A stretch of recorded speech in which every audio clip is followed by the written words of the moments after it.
Hi friends, எல்லாரும் நல்லா இருக்கீங்களா? இப்போ வாழ்க்கையில இது மாதிரி இடம்லாம் நீங்க கேள்விப்பட்டிருக்கவே மாட்டீங்க. பட் ஆனா ஒவ்வொருத்தரோட வாழ்க்கையும் இந்த வண்டி கடந்து வந்திருக்கும். இது என்ன வண்டின்னு யாராலும் கண்டே பிடிக்க முடியாதுங்க. இந்த வண்டி தான் பாத்தீங்கன்னா ஜானவாசம். ஒருத்தவங்களும் பாத்தீங்கன்னா கல்யாணம் ஆகும்போது நம்ம பார்ப்போம்ல படத்துல எல்லாம், அப்படியே மாப்பிள்ளையும் அப்புறம் கூட எல்லாரும் ஃபேமிலியோட வருவாங்களே, அந்த ஜானவாசம் வண்டி தான். பட் இந்த ஜானவாசம் வண்டின்றது நம்ம இன்னைக்கு வேணா அது ட்ரெடிஷனோட இருக்கிறத நம்ம சொல்லலாம். பட் இதெல்லாம் முக்கியம். இது இல்லாம மேரேஜ் அந்த காலத்துல நடக்காது. இது நான் சொல்றது பாத்தீங்கன்னா பகவதி ஜானவாசம் அப்படின்றது பார்த்தீங்கன்னா 1963 இருந்து இந்த ஜானவாசம் இந்த பிசினஸ் பண்ணிட்டு இருக்காங்க. இது பிசினஸ் சொல்லக்கூடாது, ஒரு பாரம்பரியமான ஒரு ஒரு பங்களிப்புன்னு சொல்லலாம். இன்னைக்கு இந்த ஜானவாசத்தை பாத்தீங்கன்னா யார் நடத்திருக்காங்கன்னு பாத்தீங்கன்னா நங்கநல்லூரும் சரி, வெஸ்ட் மாம்பலத்திலும் சரி, இந்த ஜானவாசனாவே மிகப்பெரிய பேர் பெற்ற ராஜா சக்திவேல் சார் தான் இது நடத்திட்டு இருக்காரு. இன்னைக்கு அவர்கிட்ட தான் பாத்தீங்கன்னா இந்த ஜானவாசம்லாம் என்ன, இது எப்படி ஸ்டார்ட் பண்ணீங்க, இன்னைக்கு என்ன இந்த ஜானவாசம் எங்கெங்கெல்லாம் போகுது அப்படின்றதான் பார்க்க போறோம். பேசிட்டே இருக்கும்போது மழை பெய்யுது. இதே வேற ஒரு வண்டினா நம்ம உள்ள பூந்துப்போம். பட் இதுவும் ஒரு நல்ல அனுபவம் தான். கல்யாணம்னாம எப்படி ஒரு மங்களகரமா இந்த ஜானவாசம் கல்யாணம் போது மழை பெய்யுது. ஃப்ரெண்ட்ஸ், இப்ப பாத்தீங்கன்னா இந்த பகவதி ஜானவாசம்ல அந்த கார் கலெக்ஷன்ஸ்ல இது ஒன் ஆஃப் தி ஒரு வண்டி. இந்த வண்டி வண்டின்னு சொல்லக்கூடாது, ஒரு தேர். இது பாத்தீங்கன்னா காஞ்சிபுரத்துல இருக்கிற பாலபேருவை பாத்தீங்கன்னா இந்த இந்த கார்ல தான் ரதமா உட்காந்து அழைச்சிட்டு வருவாங்க. இந்த வண்டி பாத்தீங்கன்னா இன்னைக்கு இந்த மாதிரி கெட்டப்ல இருக்குது. பட் ஆனா அலங்காரம் பண்ணாங்கன்னா அதோட சூப்பரா இருக்கும். அதோட போட்டோஸ் எல்லாம் உங்களுக்கு நான் அட்டாச் பண்றேன். ஈவென்ட் சம்பந்தமாவும் நிறைய விஷயங்கள் நடக்குது. அதாவது நிறைய ஈவெண்ட்டுக்கு, மேரேஜஸ்க்கு, சினிமாஸ்க்குலாம் பாத்தீங்கன்னா நிறைய கலெக்ஷன்ஸ் இவங்க கொடுத்துட்டு இருக்காங்க. இதை நீங்க பாத்தீங்கன்னா ஆச்சரியப்படுவீங்க. இந்த வண்டி என்னடா இங்க அமைதியா இருக்குன்னு பாத்தீங்கன்னா, ஆனா இதே வண்டி தான் பாத்தீங்கன்னா நம்மளோட மாஸ்டர் படத்துல விஜய் சார் அதிரிபுரி பண்ண வண்டி தான் இந்த வண்டி. இந்த வண்டி எவ்வளவு அமைதியா இருக்கு பாத்தீங்களா? இதோட வண்டி நம்பரே பாத்தீங்கன்னா பாருங்க, ரொம்ப பழமையான வண்டி. பட் ஒரு ஹெரிட்டேஜா வண்டி சினிமாஸ்க்குலாம் இவங்க தான் ரெண்ட் கொடுத்துட்டே இருக்கிறாங்க வண்டிங்களாம். இங்க பாத்தீங்கன்னா எல்லா விதமான கலெக்ஷன்ஸ் இருக்கு. பட் இதோட ஓனர் யாருன்னு நம்ம தெரிஞ்சுக்கணும்ல. இவ்வளவு பாரம்பரியமா, இவ்வளவு ட்ரெடிஷனா இது மாதிரி வண்டிகள்லாம் கலெக்ஷன் பண்ணி அதை மாடிஃபை பண்ணி வச்சிருக்கிறாங்க. இன்னைக்கு அவரை பத்தி தான் பார்க்க போறோம். அவர் யாருன்னு பாத்தீங்கன்னா பகவதி ஜானவாசம் காரோட ஸ்தாபகர் பாத்தீங்கன்னா ராஜா சக்திவேல் சார் தான் பார்க்க போறோம். அவர் எப்படி அவங்க அப்பா ஆரம்பிச்ச இந்த பிசினஸ் எப்படி ஒரு ட்ரெடிஷனா இன்னும் கண்டினியூ பண்ணிட்டு இருக்கிறாரு, இப்ப என்ன மாதிரி ட்ரெண்டிங்ல இது மாதிரி ஜானவாசம் பிசினஸ் எல்லாம் போயிட்டு இருக்கு அப்படின்னு நம்ம கேட்டு தெரிஞ்சுக்க போறோம். உங்களுக்கு பாத்தீங்கன்னா கண்டிப்பா லைஃப்ல டச் பண்ற மாதிரி நிறைய அக்கேஷன்ஸ் இந்த இன்டர்வியூல வரப்போது. தொடர்ந்து பாருங்க, நிகழ்ச்சிக்கு போலாம்.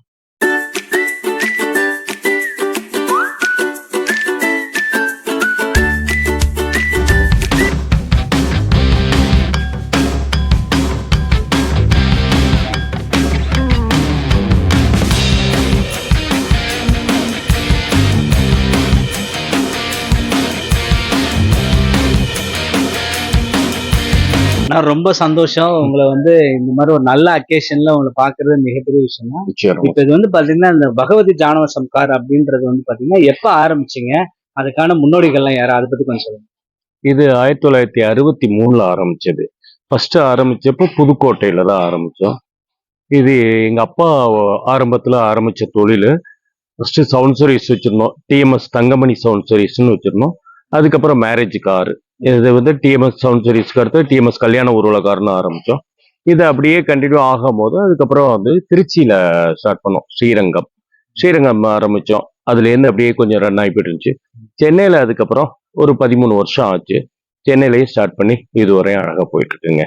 சூப்பர்னா. இது கல்யாணத்தை தவிர்த்து நான் ஒரு இமேஜ் ஒன்று பார்த்தேன். அதுல பாத்தீங்கன்னா பாலபேரு பெரியவாக்கு பாத்தீங்கன்னா ஒரு ப்ரோக்ராம் உங்களோட ஜானவாசம் தான் அதை அரேஞ்ச் பண்ணிருக்கீங்க.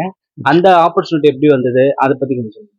அது காஞ்சி மடத்துல இருந்து ஆதம்பாக்கத்துல மடத்துல இருந்து நமக்கு வந்தது. ஃபர்ஸ்ட் ஆதம்பாக்கம் மடத்துல இருந்து பெரியவா பாலபெரியவா வர்றாரு அப்படின்னு சொல்லிட்டு ஃபர்ஸ்ட் அழைச்சாங்க. அதுக்கப்புறம் காஞ்சி மடத்து மூலியமா கூப்பிட ஆரம்பிச்சாங்க.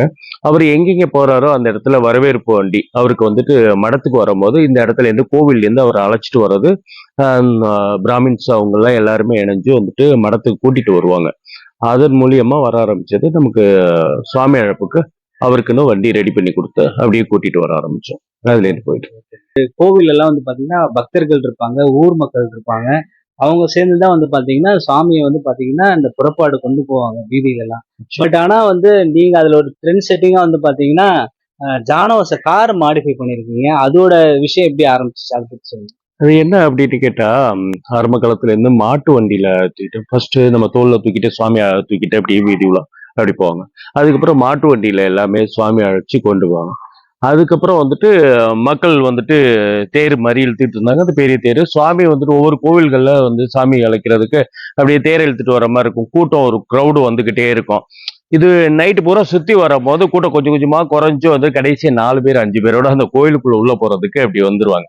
அப்ப இந்த மாதிரி கார் போட்டா எப்படி இருக்கும்? நம்ம சுவாமி அழைப்புக்குன்னு தனியா ஒரு வண்டி ஏற்பாடு பண்ணா எப்படி இருக்கும்? மடத்துக்கு பெரியவா வர்றதுக்குன்னு ஒரு வண்டி ரெடி பண்ணோம்ல, அதே வண்டி அப்படியே சாமி அழைக்கிறதுக்கு வண்டி பண்ணுனா எப்படி இருக்கும்? அப்படின்னு சொல்லிட்டு, இப்ப பக்கத்துல உள்ள கோவில்கள் வந்துட்டு இங்க இருக்கு ஏலூரம்மன் கோயில், வெஸ்ட் மாம்பலத்துல அயோத்தியா மடம் இருக்கு. இது எல்லாருமே வந்துட்டு பொறுத்தவரை அப்ப சுவாமி அழைக்கிறதுக்கும் ஒரு வண்டி ஏற்பாடு பண்ணிட்டு அப்படியே போக ஆரம்பிச்சதா, சாமி அழைக்கிறதுக்குன்னு தனியா ஒரு வண்டி கொடுக்க ஆரம்பிச்சோம். ஓகே.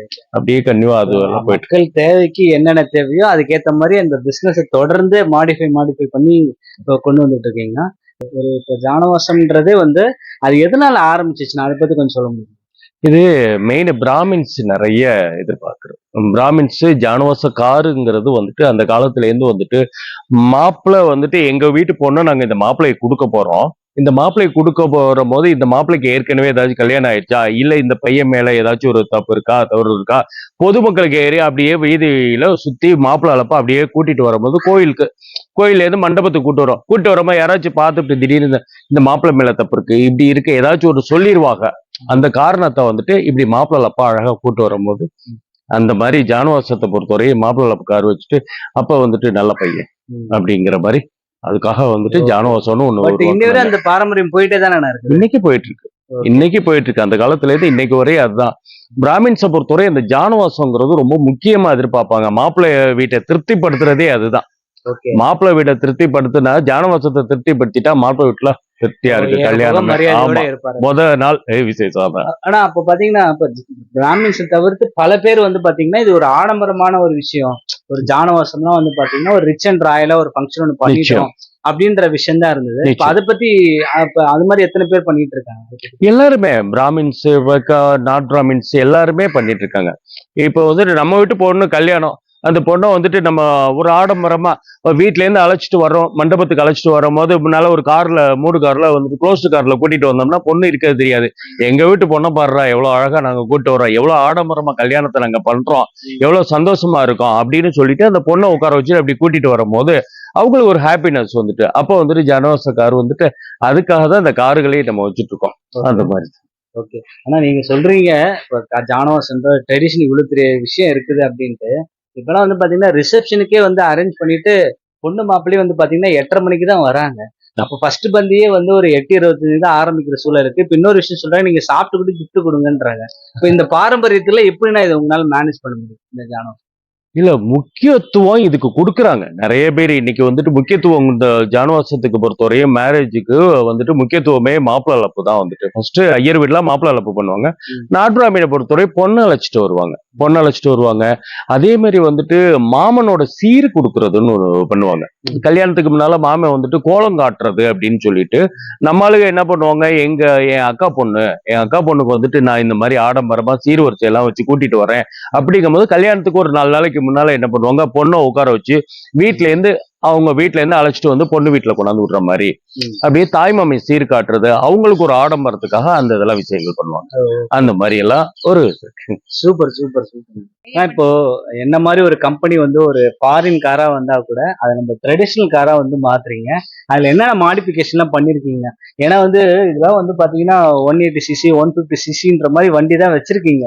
பட் ஆனா இந்த ஜானவாசத்துக்காகவே வந்து பாத்தீங்கன்னா 0.1 தான் வண்டி மூவ் ஆகுது. இதுக்கே ஒரு நிறைய கிளாஸ் எல்லாம் போகணும் போல இருக்கு. இதை பத்தி என்னென்ன மாதிரி மாடிஃபிகேஷன் எல்லாம் பண்ணி இதுக்கான செலவுகள்லாம் என்ன ஆகும் அதை பத்தி கொஞ்சம் இல்ல இது எப்படின்னு கேட்டா ஆரம்ப காலத்துல ஹெரால்டு காரு, மோரிஸ் மைனர், வேக்ஸால் இந்த மாதிரி பழைய கார்லாம் வச்சிருந்தோம். அதெல்லாம் அந்த காலகட்டங்கள். இப்ப வர பழைய ஓல்டு கார் இது அப்படிங்கிறதுக்கு நிறைய வச்சு இன்னும் அந்த பழைய கார்லாம் எதிர்பார்க்கறாங்க. அப்புறம் கொஞ்சம் இப்போ உள்ள ஜென்ரேஷன்ல கொஞ்சம் நிறைய பேர் எனக்கு அந்த பழைய கார் வேணாம், இப்ப கொஞ்சம் லேட்டஸ்டா வேணும் அப்படின்னு சொல்றாங்க. அப்ப என்ன பண்றோம், ஃபோர்டு ஐகானை டாப் கொடுப்பேன். இது பாத்தீங்கன்னா ஃபோர்ட் ஃபியஸ்டா. இன்னைக்கு பாத்தீங்கன்னா எல்லாரும் சொல்லிட்டு ஃபோர்ட் ஃபியஸ்டா நான் வச்சிருக்கேன் அப்படின்னு போயிட்டு இருப்பாங்க. ஆனா நாங்க மக்களுக்கும் நம்மளோட ஒரு பிசினஸுக்கும் வந்துட்டு பொறுத்தவரை நல்லா இருக்கணும், எல்லாருக்கும் வித்தியாசமா இருக்கணுங்கிறால ஃபோர்ட் ஃபியஸ்டாவே டாப் கட் பண்ணி வச்சிருக்கோம். இதே பென்ஸ் ஒன்று டாப் கட் பண்ணி வச்சிருக்கேன். இது அப்போ வந்துட்டு பொறுத்தவரையும் இதை பார்க்கும்போது மற்றவங்க பழைய காரில் வர்றதுக்கு ஒரு ஃபியஸ்டால கட் பண்ணி வச்சிருக்காங்க நான் வருவோம் அப்படின்னு அவங்களுக்கு ஒரு சந்தோஷம் இருக்கும்ல. இப்போ உள்ள ஜென்ரேஷனுக்கு எல்லாருக்கும் மாறணும்ல, கண்டிப்பா காலத்துக்கு தகுந்த மாதிரி நம்மளும் மாறணும்ட்டு இதையும் மாத்தியாச்சு. கண்டிப்பா கண்டிப்பா. இப்போ வந்து ஆ, காருக்கு ஏத்த மாதிரிதான் கூட நடந்து வரவங்களும் அந்த விருந்தினர்களும் ஒரு நல்ல மேக்கப்பா பட்டு புடவையோட அலங்காரம் பண்ணிட்டு வரும்போது கார் அதுக்கு டஃப் கொடுக்குதுல்ல. நிச்சயம் நிச்சயம் நிச்சயம் நிச்சயமா. நல்லதுங்க. பட் ஆனா இது ஒரு எவ்வளவுதான் மேரேஜ்ல அவ்வளவு பிஸியா இருந்தாலும் அது ஒரு ஒரு பொண்ணு மாப்பிள்ளை கூட வந்து ஒரு கார் வருது ஒரு சென்டிமெண்டலான ஒரு ஒரு பாரம்பரியம் தானே நிச்சயம். அதெல்லாம். அதெல்லாம் சூப்பரா இருக்குண்ணா. அதெல்லாம் வந்து மெயின்டைன் பண்றதே வந்து பாத்தீங்கன்னா அவ்வளவு பெரிய விஷயம். நீங்க இவ்வளவு பெரிய விஷயம் வந்து பண்ணிட்டு இருக்கிறது இப்ப தேர்ட் நாளும் கிடைக்காதுண்ணா உங்களை மாதிரி ட்ரெடிஷனலா பண்றவங்களுக்கு. இன்னைக்கு வரை 63ல இருந்து பண்ணிட்டு இருக்கோம்ல.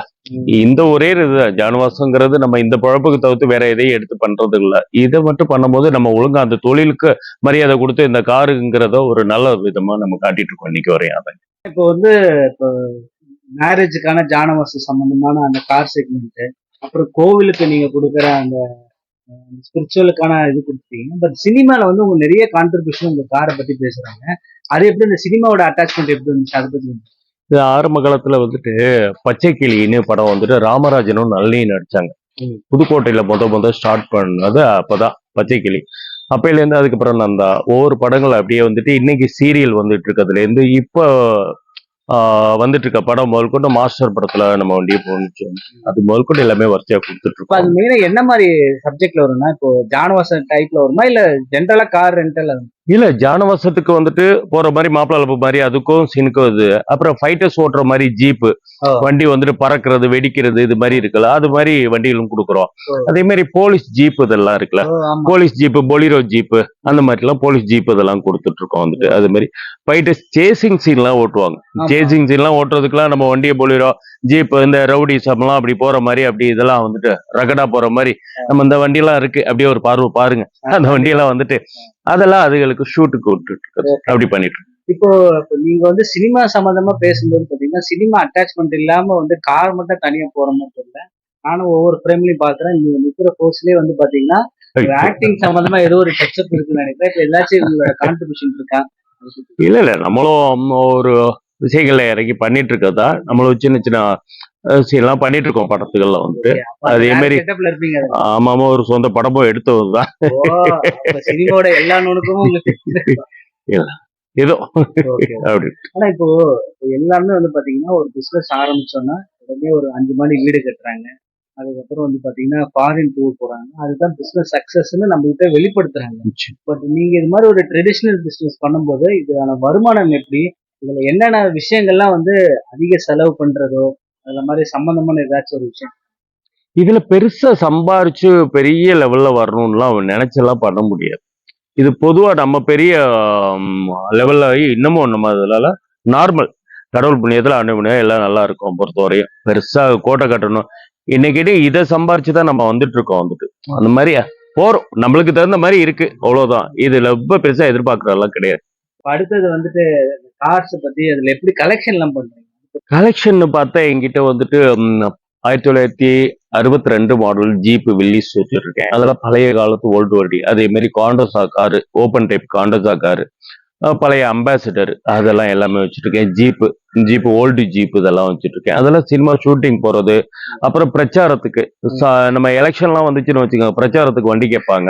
நிறைய கட்சியில இருந்து ஆரம்ப காலத்துல இருந்து இந்த கட்சிகளுக்கெல்லாம் வண்டி எல்லாம் கொடுக்கறது அது கேட்கறது இதெல்லாம் ரெடி பண்ணி கொடுப்பேன். அதே மாதிரி மற்ற ஊர்ல இருந்து சிலது எனக்கும் ஜானவாச கார் பண்ணணும் உங்களோட தொழிலை நானும் ஒண்ணு பண்ணணும் அப்படின்னு விரும்புறவங்களுக்கு அதை செஞ்சு கொடுக்குறேன். எனக்கு ஒரு கார் வேணும் ஒன்று வேணும் எனக்கு ரெடி பண்ணி கொடுங்க அப்படின்னு சொன்னா அந்த காரும் ரெடி பண்ணி கொடுத்துட்றேன்.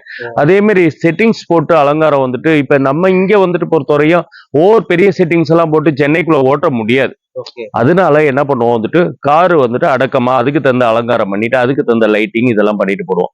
இப்ப வெளியில உள்ளவங்க பெரிய செட்டப் எதிர்பார்ப்பாங்க. அதுக்கு தகுந்த மாதிரி காரும் ரெடி பண்ணி நம்ம அதுவும் சேல்ஸ் பண்ணி கொடுக்குறோம். அதே மாதிரி ஜீப்பு ஓல்டு ஜீப்புக எனக்கு வந்துட்டு மாடிஃபை பண்ணிட்டு ஒரு ஜீப் வேணும் அப்படின்னு கேட்டா அது பண்ணி கொடுக்குறோம். ஓகே. அந்த மாதிரி எல்லாம் பண்ணிட்டு ஒரு வந்து ஒரு வண்டி சம்பந்தமான ஒரு விஷயங்கள் அதுவும் ஜானவாச சப்ஜெக்ட் இல்ல வண்டி வந்து சினிமால வந்து நான் வண்டி ரெண்ட் விடணும் இல்ல நானே ஒரு வண்டியை மாடிஃபை பண்ணணும் அதுக்கான அனைத்து விதமான சர்வீஸ் வந்து டெடிகேட்டடா வந்து பாத்தீங்கன்னா ஒரு ஒரு பேஷனேட்டா நம்ம வந்து பாத்தீங்கன்னா ராஜசக்தி விஷயம் பண்ணி இதுல என்ன நிறைய சுவாரஸ்யமான விஷயம்லாம் இருக்குது பார்ப்போம். ஃப்ரெண்ட்ஸ் எத்தனையோ கோடி கார்லாம் பேச சொல்றாங்க. பட் இது மாதிரி ஒரு கார்ல உட்காரும்போது, அதுவும் மாப்பிள்ளை சீட்ல உட்கார்ந்து அது ஒரு ஃபீலே வந்ததுங்க. கல்யாண ஞாபகத்துல இருந்து இந்த கார் எப்படி மூவ் ஆனுச்சு, அது சொகசா அப்படியே லக்ஸூரியா இருக்குது. நீங்க ஒரு நாள் வந்து கல்யாணம் ஆனவங்க கூட இந்த மாதிரி இந்த காரை ஹையர் பண்ணி நீங்க அது வந்து ஒரு ஜாலியா ஒரு ஃபேமிலி ஈவெண்ட்டே பண்ணலாம். அப்படி ஒரு அட்டகாசமா இருக்குண்ணா. ஆனா இந்த அரேஞ்ச்மெண்ட்ஸே சூப்பரா இருக்கு. ஏன்னா அது எப்படி இந்த தாட் ப்ராசஸ் எல்லாம் எங்க இருந்து வருது? இதெல்லாம் வந்துட்டு ஒரு கலை சம்பந்தப்பட்டது தானே. நம்ம வந்துட்டு ஒரு மாப்பிள்ளை அழைப்புனா இப்படி பண்ணணும், ஒரு சுவாமி அழைப்புனா இப்படி பண்ணணும். இப்போ உங்களை உட்கார வச்சு அழகு பாக்குறோம்ல, அது மாதிரி மக்களை வச்சு உட்கார வச்சு பொண்ணு மாப்பிள்ளைய உட்கார வச்சு அழகு பாக்குறது தானே. கண்டிப்பா, அதுதானே. கண்டிப்பா. ஆனா என்ன இருந்தாலும் ஒரு உள்ளுக்குள்ள நம்ம ஒரு ஷூட்டுக்காக உட்கார்ந்தா கூட உள்ளுக்குள்ள அந்த கூச்சம், அந்த வெட்கம் அதெல்லாம் ஆட்டோமேட்டிக்கா வருது. நம்ம என்ன பாக்குறாங்க, நம்ம ஊர் மக்கள் என்ன நினைக்கிறாங்க அப்படின்றது ஒரு ஃபீல் வருது. கண்டிப்பா உங்களோட ஆல்பத்தில் ஞாபகம்லாம் கண்டிப்பா அந்த சீக்வென்ஸ்ல வருதுண்ணா.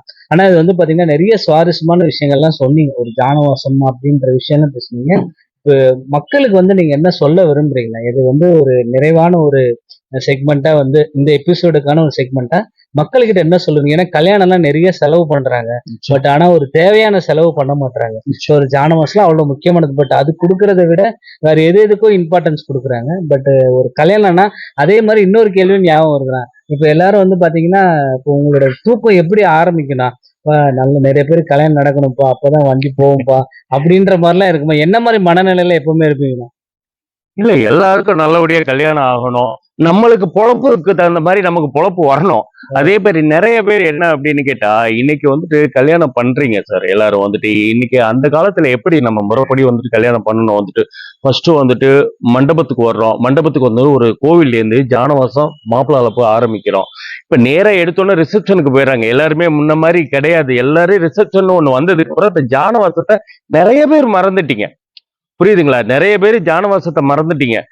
ஜானவாசம்ங்கிறது ரொம்ப முக்கியமானது வந்துட்டு, எல்லாரையும் ஃபர்ஸ்ட் வந்துட்டு கல்யாணத்துக்கு முன்னால மாப்பிள்ளைய கூட்டிட்டு வரும்போது, ஒரு பேச்சுலர் பார்ட்டி குடுக்குற மாரி எவ்வளோ ஹேப்பியா ஒரு பொண்ணு மாப்பிள்ளை வரும்போது, ஒரு தனியா உட்காந்து நம்ம ஃப்ரெண்ட்ஸு, சொந்தக்காரவங்க எல்லாரும் வந்துட்டு கல்யாணத்துக்கு முன்னால அப்படி அந்த கோயில்லேருந்து வர கொஞ்ச நேரம் தான் அந்த மாப்பிள்ளை அழைப்பு. அந்த டயத்துல எவ்வளோ பேரு சந்தோஷம் இருக்கு தெரியுமா? நேரா நம்ம வந்துட்டு ரிசப்ஷன்ல நின்னுட்டு பொண்ணு மாப்பிள்ளை நின்னுட்டு வந்து மாலைய போட்டுட்டு அங்க நின்னுட்டு, நம்ம சொந்த பந்தம் கூட ஜாலியா நின்னு சிரிச்சு பேச முடியாது. வேகமா டென்ஷன்ல வந்துட்டு எல்லாரும் மாலைய குடுக்குறதும் வந்துட்டு, நேரா வந்து கிஃப்ட்ட குடுக்குறது, இந்த மாரி விஷயங்கள் தான் அந்த முதல் நாள் நடக்கிறது. இந்த மாப்பிள்ளை அழைப்புங்கிறது மக்களுக்கு வந்துட்டு பொறுத்தவரையும் நம்ம மாப்பிள்ளை இந்த பாரு, அந்த பொண்ணும் மாப்பிள்ளையும் பாரு போறாங்க. அவ்ளோ அழகா இருக்கு. இது மாரி இருக்கணும். நம்ம பையனுக்கு இது மாரி பொண்ணு கிடைக்கணும். நம்ம பொண்ணுக்கு இது மாரி மாப்பிள்ளை கிடைக்கணும். அந்த மாரி நினைக்கணும். அப்ப நம்மளோட ஆடம்பரமும் நெறைய விஷயங்கள் இருக்கு. மத்த இடத்துல வெளியில கூட்டு போம்போது, இந்த பாரு இந்த பொண்ணு மாப்பிள்ளை அழகா இருக்கு. நல்லா இருக்கணும். ஆசீர்வாதம் பண்ண. ஏன்னா வெளியில கூட்டு வர்றது தான் நிகழ்ச்சி. நம்ம எல்லாரையும் கூட்டு வந்துட்டு சாப்பாட போட்டோம், ரிசப்ஷன்னு அப்படி கொண்டாந்து நிப்பாட்டிப்ட்டு, பொம்மை மாரி அவங்க 2 பேரும் நின்னுட்டு இது அது பண்ண வேண்டியதுதான் இல்லைன்னு சொல்லல. மெயின் இந்த ஜானவாசத்தை எல்லாரும் செய்யுங்க வந்துட்டு. இதுவரை வந்துட்டு ஒண்ணும் இல்ல. கொரோனாக்கு முன்னால வரை நல்லா இருந்துச்சு. அதெல்லாம் ஒண்ணும் சொல்லக்கூட. கொரோனாக்கு முன்னால பொறுத்தவரை நல்லா. இந்த கொரோனாக்கு அப்புறம் இந்த கல்யாணம் சிம்பிளா பண்ணணும், சிம்பிளா பண்ணணும்னு நெறைய பேர் போனாங்க. இந்த சிம்பிளா பண்ணணுங்கிற பேர்ல போய் கடைசியா ரிசப்ஷன் அதிகமா அங்கே செலவு பண்ணி அத பண்ணும்போது, சின்ன விஷயம் அந்த ஜானவாசம், அந்த மாப்பிள்ளை அழைப்பு, அந்த மேரேஜுக்குள்ளது இதுதான் காரு அப்படின்னு பண்ணும்போது எவ்வளோ ஹாப்பினஸ். அந்த இடத்துல சொந்த பந்தம்லாம் சுத்தி வந்துட்டு மேளதாளத்தோட வீதியில போகும்போது, டேய் மாப்பிள்ளை என்னடா இன்னைக்கு கல்யாணம், டேய் இன்னைக்கு முடிஞ்சு போச்சுடா, டேய் நாளை அப்படின்னு எவ்வளோ ஹாப்பினஸா வந்துட்டு ஒரு ஃப்ரெண்ட்ஸ் பேசுவாங்க. ஒரு சொந்த பந்தம் பேசும்போது எவ்வளோ காமெடியா பேசுவாங்க. இதெல்லாம் ஏன் ரசிக்க மாட்டேங்கிறோம் நம்ம? இதெல்லாம் ரசிச்சு பார்த்தா தானே நம்மளோட ஒரு சந்தோஷம் இருக்கும். நேரா போனோம்னா பொண்ணு மாப்பிள்ளை அங்க போய் ஸ்டேஜ்ல நிப்பாட்டுறோம். மறுநாள் காலைல கல்யாணம் ஆயிருது. இந்த வீடியோக்கு போஸ் குடுக்குறது மட்டும் தான் இருக்கு. நம்மளோட இது வந்துட்டு கலாச்சாரமே கொஞ்சம் நெறைய பேர் மறந்துட்டு இருக்காங்க. திருப்பி அதெல்லாம் நெறைய வாங்க எல்லாரும் செய்யணும். இதன் மூலியமா தலைவர் வந்திருக்காரு. இன்னைக்கு ஒரு சின்ன விஷயத்த வந்துட்டு இன்னைக்கு உங்கள்ட்ட எல்லாம் காட்டணும்னு வச்சிருக்கேன். நான் இத பெரிய விஷயமாவே சொல்றேன். எல்லாரும் மாப்பிள்ளை அழைப்பு வைங்க. கல்யாணம் நல்லா பண்ணுங்க. அந்த கல்யாணத்துக்கு மொத நாளு ஜானவாசத்த வைங்க. வச்சாதான் நம்மளோட சந்தோஷத்த மொத நாள் தான் அதிக சந்தோஷம் கிடைக்கும். அதன்படி அப்படியே கன்டினியூவா போகும்போது கல்யாணத்த இது கொண்டு வரும். சரிங்களா? நேயர்களே, அந்த ராஜா சக்திவேல் சார் வந்து பாத்தீங்கன்னா, இது எதுவுமே பிசினஸ்க்காக அவர் எதுவுமே பேசல. நம்மளோட தலைமுறைகள்லாம் வந்து இது மாதிரி அந்த பழைய விஷயங்கள்ல வந்து அது கொண்டாடும் போதுதான் அந்த அந்யோன்யம் இதுல இருந்து ஆரம்பிக்குதுன்றத ஒரு முக்கியமான கோரிக்கை. ராஜா சக்திவேலோட சாரை வந்து நான் டிஸ்பிளேல நம்பர் போடுறேன். கண்டிப்பா வந்துட்டு நாட் ஒன்லி ஃபார் வந்து இந்த பிசினஸ்க்காக இல்ல, பல சோஷியல் ஆக்டிவிட்டிஸ்ல இருக்காரு. கண்டிப்பா மல்டிபிள் லெவல்ல உங்களுக்கு வந்து அவர் சப்போர்ட் பண்ணவும் தயாரா இருக்கிறாரு. இது மாதிரி ஒரு நல்ல வீடியோ வந்து எங்களுக்கு கிடைக்கணும்னா உங்களை மாதிரி நல்லவங்க வந்து ட்ரெடிஷனான ஒரு விஷயத்த கடைபிடிக்கும் போது தானே ஒரு எத்தனையோ சலிப்புகள் இருக்கும், எத்தனையோ எதுக்குப்பா இன்னும் அப்படின்ற ஒரு வந்தாலும் யாரோ ஒருத்தனுக்காக நீங்க ரெடி பண்றீங்க பாருங்கன்னா, இதுக்கெல்லாம் வந்து ஈடு இணையே கிடையாதுண்ணா. எவ்வளவோ லட்சங்கள் வண்டி இருந்தாலும் சில வண்டிகள் டெச் பண்ணும்போது ஒரு ஆன்ம ரீதியான ஒரு திருப்தி வருது. இந்த வீடியோ பண்ணும்போது எனக்கு ஒரு அப்படி திருப்தி வந்தது. இது நிறைய கிரியேட்டிவா வந்து நிறைய விஷயங்கள் வந்து நான் கத்துக்கிட்டேன். மீண்டும் ஒரு நல்ல வீடியோல உங்களை சந்திக்கிறேன். நான் உங்கள் மூன் ஐக்கன் பாலா. நன்றி. நன்றி.